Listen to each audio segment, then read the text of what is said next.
so good afternoon, everybody, and welcome to another exciting Exploring by the Seat of Your Pants broadcast. My name is Jesse, and if it's your first time joining us, we are all about bringing conservation, adventure, and science into classrooms around the world. And you're catching us as we wrap up what has been an incredible February. Holy, I think it's been 50 programs. We've been to 20 countries around the world. February is also our entire month solely dedicated to amazing women in science and exploration. So if you want to check out all of our incredible programs, head to our YouTube channel. Everything we do lives on there forever, and there's 3,000 broadcasts to choose from. So pretty much any topic imaginable, we have got you covered. But today, as we wrap up this incredible month, is no better time than to start off a new, really fun series. We've partnered with the Space Agency and Parks Canada, Environment and Climate Change, and the DFO, and more. But today, we begin with Health Canada, the chemical detectives identifying the hazards inside the home. So I'm going to turn it over to our two guest speakers today. We got a fun presentation to go through, but I will note too, we've got a Kahoot. So if you want to join in at home, Miss Kitchen's class live with us, anyone joining on YouTube, our game pin is 522-7095. I will bring that up again before we get underway. 3 quick questions at the end of the broadcast. Test your understanding, have a little bit of fun, have some bragging rights too. So I encourage you to join in with that. Now, without further ado, I'm going to bring in Alexandra and Adette to take us away on the chemical detectives, learn a little bit about what they've got going on, and welcome them to Exploring by the Seat of Your Pants for the first time. So Alexandra, Adette, welcome into the broadcast. Hey, folks. Hey. Hey. So I'm going to bring up your presentation. I think we've got a lot to cover with us today, but you're all good to go. Great. Thanks very much. In and out a little bit for me, so I just want to make sure everything's good on your end, though. You can see the presentation and everything. Yeah, we can see it fine. Your audio just cut out a little bit there for a little bit, so I'll let you know if we have any big problems. But again, something should go wrong in every video broadcast, so we should be good. You're pretty good now. You were good before we got underway, so okay. I'm going to hope for the best. Okay, good. Okay, thanks.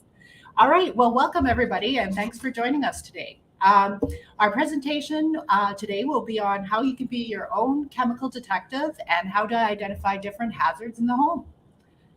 First, we just wanted to give you a little background on ourselves. So just for myself, as a kid, when I was around your guys' age, I really loved to learn about the sciences. I really loved biology and I loved problem solving. So around 1998 to 2000, I was in environmental engineering. And I remember having to do a report actually on toxicology of vinyl chloride. And I found it really fascinating. So for vinyl chloride, how it actually changed people's bodies and affected their health for workers that had to clean out the vessels that stored vinyl chloride. So in 2000, when I finally graduated, I worked at Alberta Environment for 5 years. And when I was there, I worked in contaminated sites doing ecological and human health risk assessment. And I worked with different contaminated sites. And at those sites, I actually saw vinyl chloride enter the environment.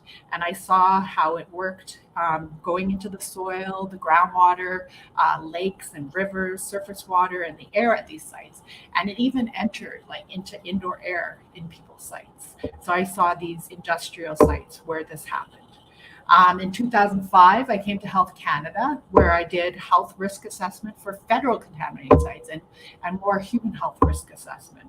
And I did these site assessments or risk assessment for federal contaminated sites in the north and Alberta. So in the northern sites, it was pretty cool. I got to tour and hike sites like abandoned gold mines that were in the north. And I got to travel on float planes and helicopters in the far north. Chemicals at these contaminated sites were releases as well into the soil, water, and air. So just like at these sites, right now, the chemical management plan, which is what Alexandra and I work under, is addresses chemical substances that are found in industrial releases. So the chemical management plan with the Government of Canada also addresses chemicals that are found in the food, consumer products, cosmetics, drugs, and drinking water. This plan helps to keep Canadians and the environment safe from different harmful chemicals. In my job, I got to teach about human health risk assessment in contaminated sites, and I really fell in love with teaching. So I moved into my current role after 12 years in 2017, and that's where I am now as a risk communications and public involvement officer. Together, Alexandra and I promote safe and healthy living, working as well as recreational environments through doing things where we increase awareness about chemicals and pollutants in the environment. We help Canadians take actions to prevent and reduce their health risks to these chemicals and pollutants. And we do this by doing free educational sessions like this one for the public. We get to attend different trade shows, and we create different outreach tools. So we actually get to work on really cool projects like developing video games. I worked on an activity comic book that we are going to be looking at today, different learning sessions, videos, and help the public to understand these harmful substances and how to protect themselves. Currently, I'm also going back to school. So it's never too late to go back to school. And I'm doing educational technology. So where you're using different technologies to educate people and using them for outreach and engagement tools. So now I'll let Alex talk about her background. Hi everyone, I'm Alex. So I'm Adit's coworker. I work at Health Canada. I became really interested in sciences when I was a high school student working as an interpreter at an ecological center in my hometown. So my job consisted of talking with the visitors about the importance of respecting the animals and plants around the site. That is when I decided I wanted to study biology.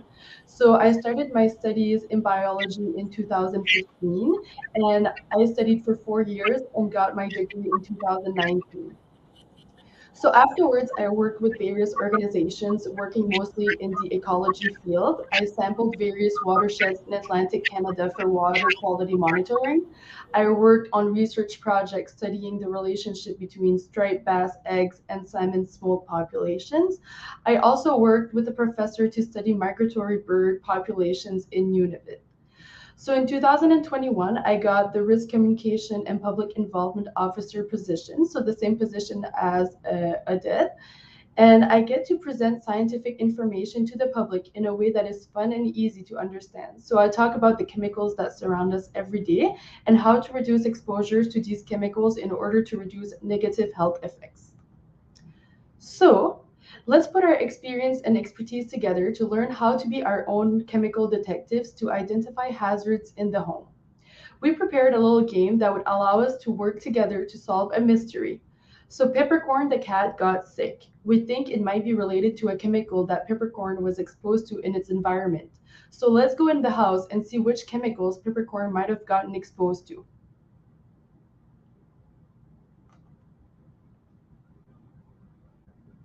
In finding out how Peppercorn got sick, we need to be briefed on some important background information. We need to know, first of all, what are chemicals? They are basically building blocks that make up our living and non-living things on Earth. Everything is made up of chemicals: clothing, animals, plants, people. They can be naturally occurring, like water and carbon monoxide. They can also make up things like drugs and plastics. Penicillin is also a chemical that naturally occurs, as well as something that is grown in a lab, manufactured. What is important to remember, however, is just because a chemical is naturally occurring or even labeled as organic does not mean that it is good for you or safe. You have to be careful when observing how people try to label things or how they try to sell it. Also, chemicals are crucial to our health. Chemicals are used to make vitamins and medicines. They're also important for our economy, communities, and home. We also need to remember for our investigation that there are 5 main media or ways that chemicals travel in our environment. So for example, chemicals can get into our air. So in gas form, they travel in our air. So when they become, for example, when water becomes steam, it's in our air. Soil, chemicals can be released into the soil. So when a site becomes contaminated, Chemicals can also get into our lakes and rivers in the water or in our drinking water. Chemicals can also be found in products like cleaning supplies and food. Food can be grown in contaminated soil and chemicals can get onto our food. For our investigation, we also need to realize that chemicals can be beneficial to us when we use them properly. So chemicals make up vitamins, toothpaste, and sunscreen. We should always consult an adult, though, when using these types of chemicals. Even though chemicals can have beneficial effects, they can also have an adverse effect, the same chemical. So, for example, bleach can be used for disinfecting surfaces, but if we were to ingest it, it can be poisonous. And then other chemicals may have harmful effects on us if we don't manage them properly in our environment. So for our investigation, we also have to know that there are three main ways that we can be exposed to chemicals in the 5 media that we talked about. So first, we can breathe in chemicals that are in the air that we talked about. So we can breathe them in and they come into our lungs. Secondly, we can only ingest chemicals and pollutants from different media that we mentioned earlier. So we can ingest it accidentally from the soil, we can ingest it through drinking water and products like cleaning supplies. And thirdly, we can come into contact with chemicals from skin and eye contact. That is why people wear gloves when they're cleaning, is so that they don't absorb the chemicals that they're cleaning with through their skin. So given the information we learned during the briefing, we can conclude that Peppercorn might have been in contact with something in her environment that is making her sick. Our environment includes everything living and non-living that surrounds us. So let's get into Peppercorn's house and figure out what got her sick. Like we mentioned earlier, we are exposed to chemicals in the environment through 5 media. We have air, soil, water, products, and food. That being said, we need to investigate medias through which Peppercorn could have been exposed to harmful chemicals. So upon entering the house, we learned that outdoor footwear can track dirt and contaminants from outside the home into the living environment. We know that soil is a media through which we can be exposed to harmful substances such as bacteria, parasites, and heavy metals like lead. Small children or pets like Peppercorn can end up taking in dust in hand-to-mouth contact. Let's remember through direct contact and ingestion.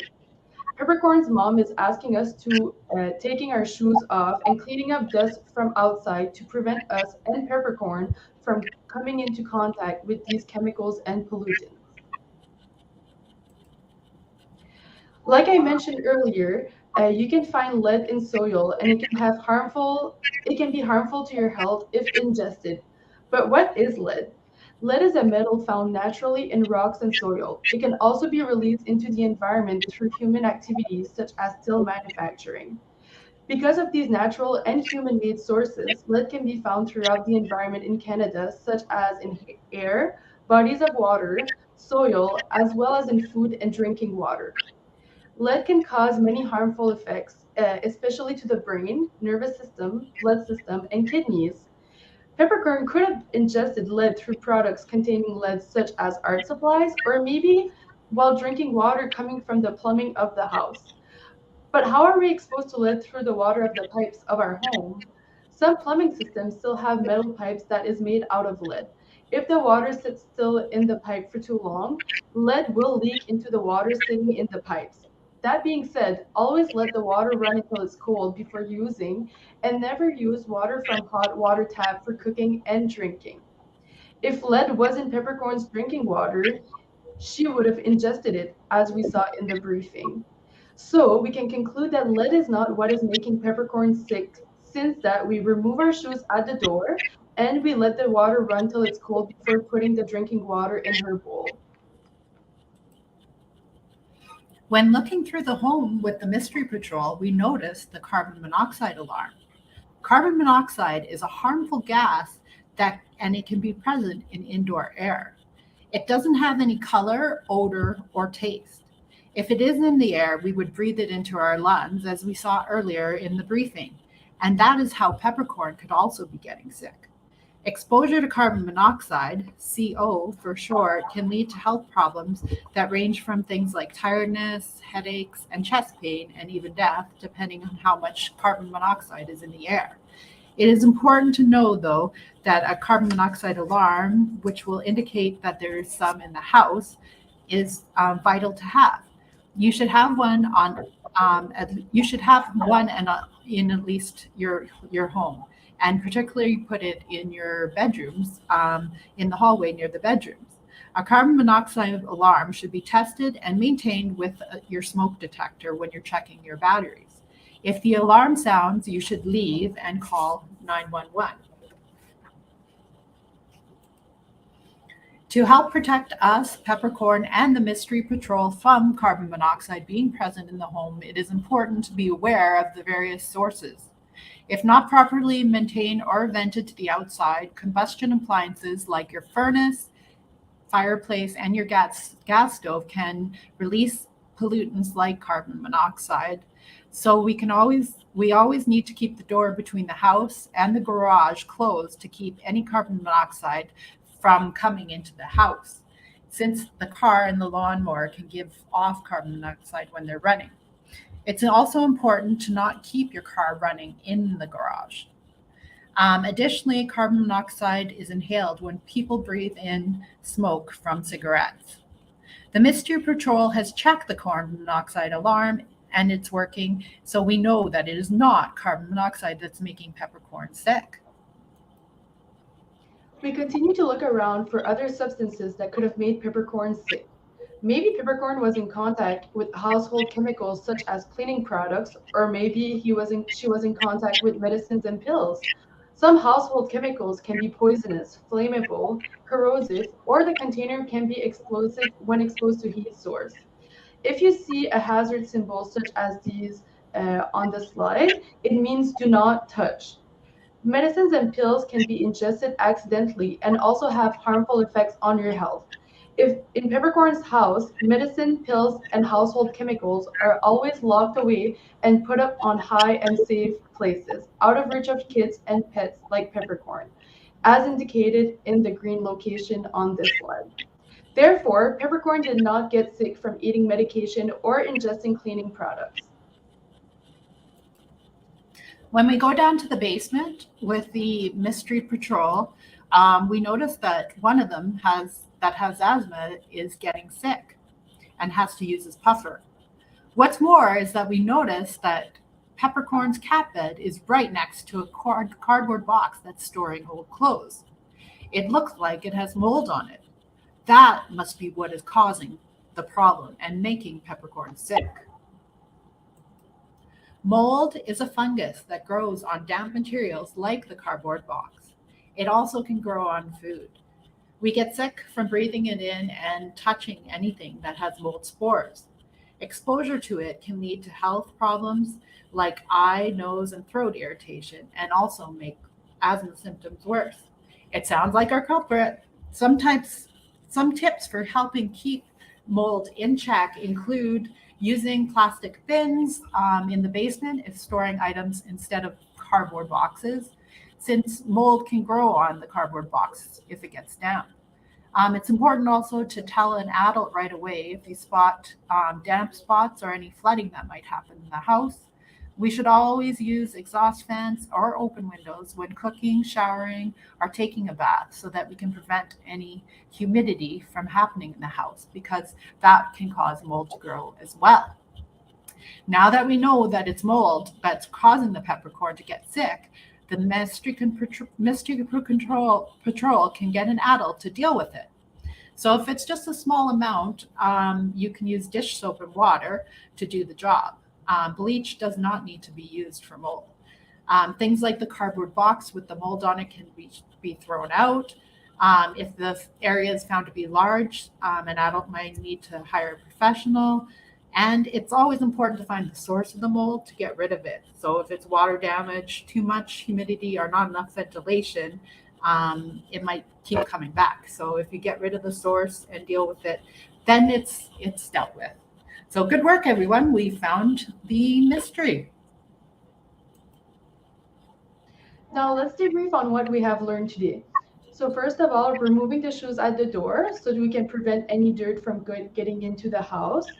Let the tap water run until it's cold, and never cook or drink the hot water. Always let adults handle household chemicals, medicine, and vitamins. Look for hazard symbols. It means danger, do not touch. If you see a damp spot, flooding or in your house, or mold, tell an adult right away. So we've reached the end of the presentation. Thank you for hosting us today, and we hope that you have learned a few tips on how to be your own chemical detective around your home. And now let's do a little quiz to see what you have learned today. Absolutely. Well, Odette, if you want to come out of screen share so you can see us again, have a bit of a conversation, I will bring up our Kahoot quiz together. We've got 3 quick questions for everybody. A bunch of people already in there, but if you haven't joined in yet, our game pin is 522-7095. We'd love to have you join. And I'll say, Alexander, Odette, when there's like 5 seconds left for each of these, if you want to chime in and give a little hint, you're more than welcome to follow along our students today. And again, the faster you answer, the more points you get. You don't win anything, but you do win all of our everlasting respect, which I think is a pretty good thing. So I'm going to get us underway. If you join after we begin, that's totally fine. But let's start it off and get underway. See how much you are paying attention. Have some fun together. 3, 2, 1. All right. True or false? The source, natural or manufactured, of a chemical tells us if it's good or bad for us. Are all natural things good? Are all manufactured things bad? Vice versa? Unrelated? What do we think? Well, 10 answers so far. Most of you are getting this in. What do we think? 20 plus. Another 10 more. Get those answers in. 5 more seconds, folks. Dun, dun, dun, dun, dun, dun, dun. Oh, so most of you said true, but the 10 of you that said false were correct. And why is that again? Alexander, could you tell us why that is before we go to question 2? Yeah, so as we said at the beginning of the presentation, the source of the chemical is not the only thing that is telling us if it's good or bad. So we have to be careful with every chemical that surrounds us. Yeah, there's plenty of things that are made by people that are perfectly fine for you. Most of them are, and there's plenty of things in nature that can be bad. We have to do other assessments to figure out one way or the other. Majestic Stork is in a big lead, very fast on the trigger finger with that answer. Leading into question 2.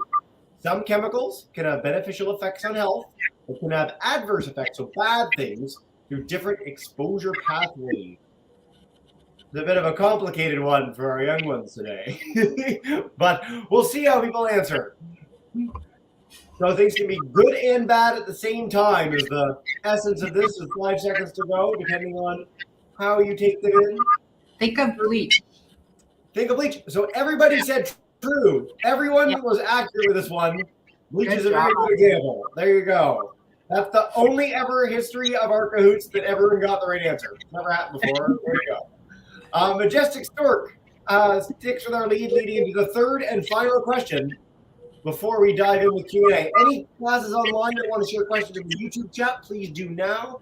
Miss Kitchen's class, we can get ready live with us as well. But a final question.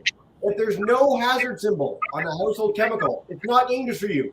If you pick something up and you look around it, there's no hazard symbol, you can drink it, eat it, smother it on your face. What do we think? Maybe not. Well, I don't know.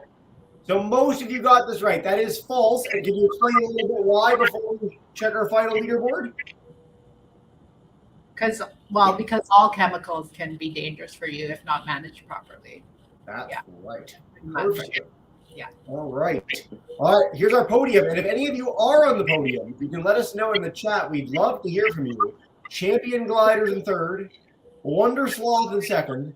And did we have a wire-to-wire winner in our Stork? Let's see. No, Polite Goat steals it at the end. Way to go. All right. If you are any of those people, let us know. We'd love to hear from you. We're going to dive in with questions now, folks. So, again, YouTubers, feel free to share in the chat. We'd love to hear from you there. Paris Central, if you guys have any questions, let me know in the chat as well, and I can come to you live. But I'll begin, Odette, with one for you, and welcome back to the broadcast. Now that screen share is done. Is there a particularly large misconception that you find in the general public when it comes to things around the house? It might have been something you touched upon in the presentation. It might be something that you really want to double down and make sure people leave with, but something that a lot of people think that is inaccurate about things in the home.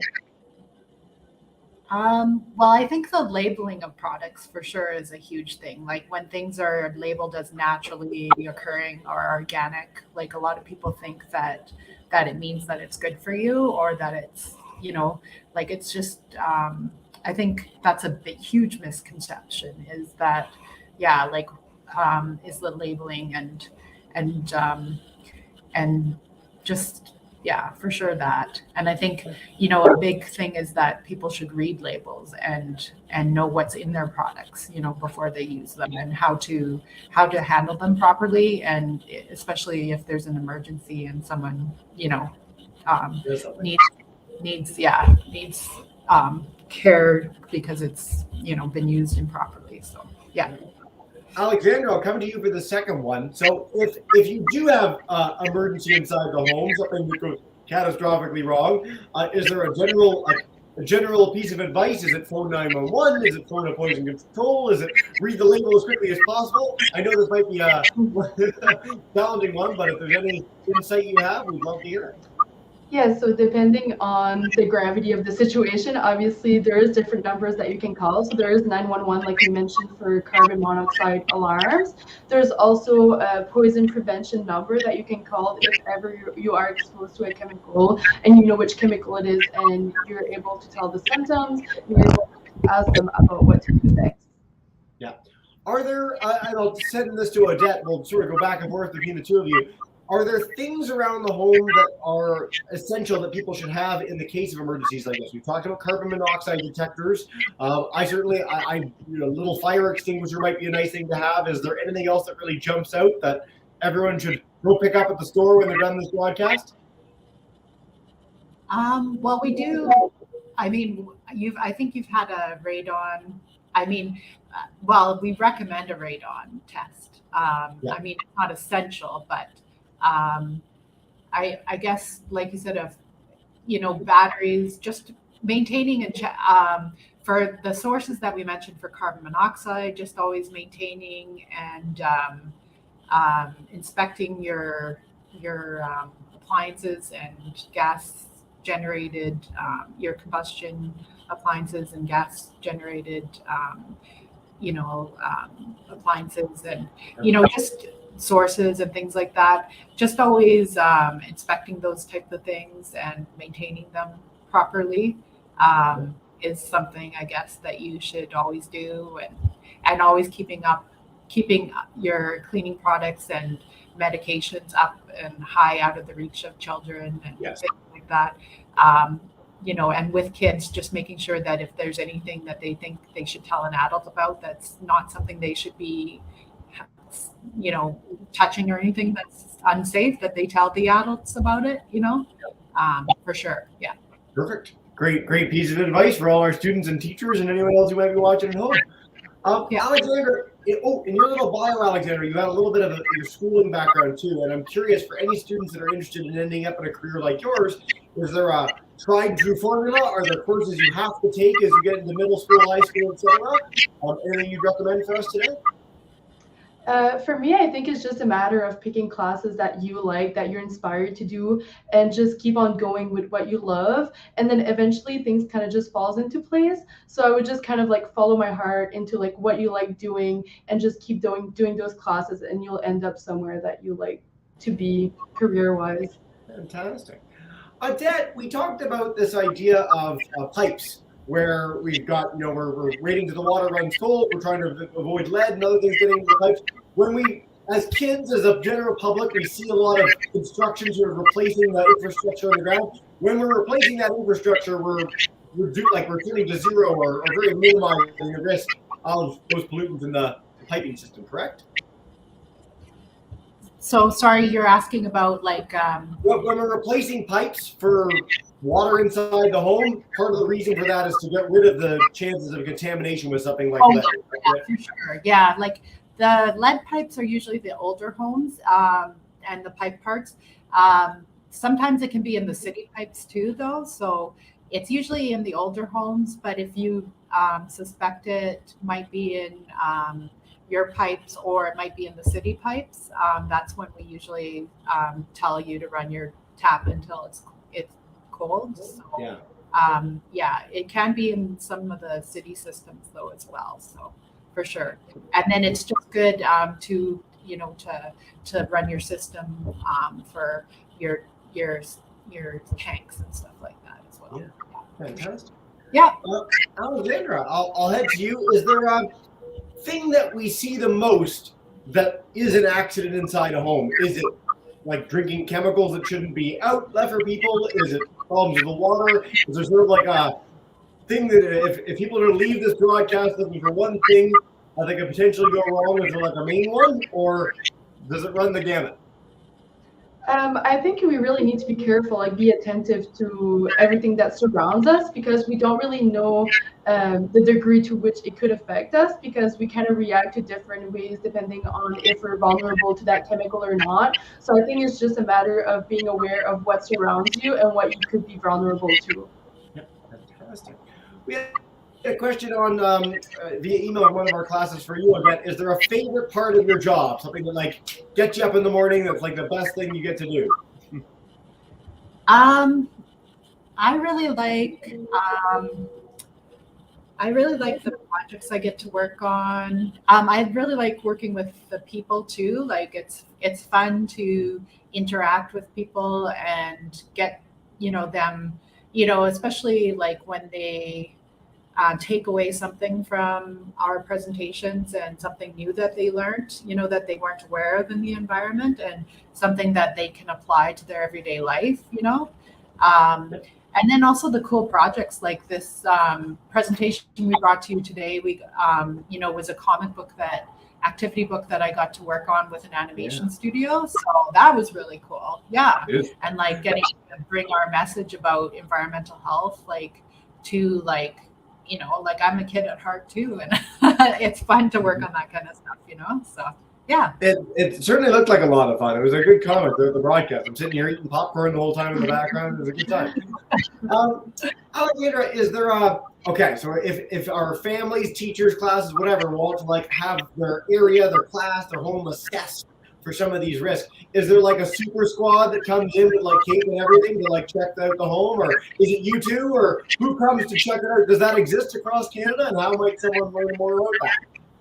So I guess the reason that we're here today and teaching you guys how to be your own chemical detectives is the purpose that nobody's going to go into your house and assess that for you. So you need to be your own chemical detectives, and you need to assess your own risk. So we're here to give you the information, and we're here to try to sensitize you about the importance of being your own risk assessor.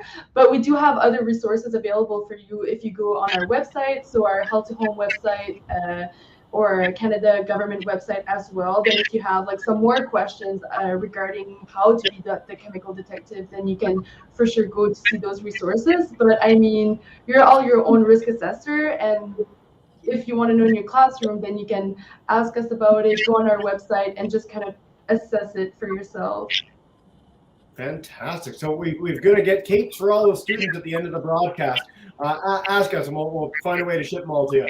I will bring this up actually really quickly. We've got our Canada Healthy Homes website. If people want to check this out, I'll bring that up on the screen now. So lots of additional information there, more than we could possibly fit into one broadcast. It's half an hour, but a great stepping stone. I'll share that on our YouTube chat for anyone as well, and with us here in StreamYard. So lots of opportunity to keep the learning going. Speaking of keeping the learning going, time flies and you're having fun. So we are nearing the end of the program. I want to ask if there's a final message you want to share with our kids, and I'll go to both of you for this. So, Adette, you're up first, and then Alexander, something different, or if you want to just like read off everything she says, that works as well. But a final thing that our kids should take home from this program today. I think that just to explore your environment, and that be aware of different things, that chemicals that can be out there that can that are in your environment, and that can, just always, if you're wondering about something, ask an adult about it, and that also be curious about things in your world, and for different potential careers, Yeah. and there's lots out there you can do, lots of potential, and if you're passionate about something, check it out, and ask about it, ask adults about it, and you can do anything you put your heart to. So check it out. Yeah. Amazing. Hard to Yeah. beat that, but no pressure, Alexandra. Okay, your turn. Yeah, I definitely endorse what Adit just said. I encourage you to kind of explore what you like to do. If you have any interests, kind of pursue it. And yeah, if you want to make a difference in sciences or any other field of studies, I encourage you to do it for sure. Amazing. Well, thank you both so much for joining us for your first ever Exploring by the Seat of Your Pants program.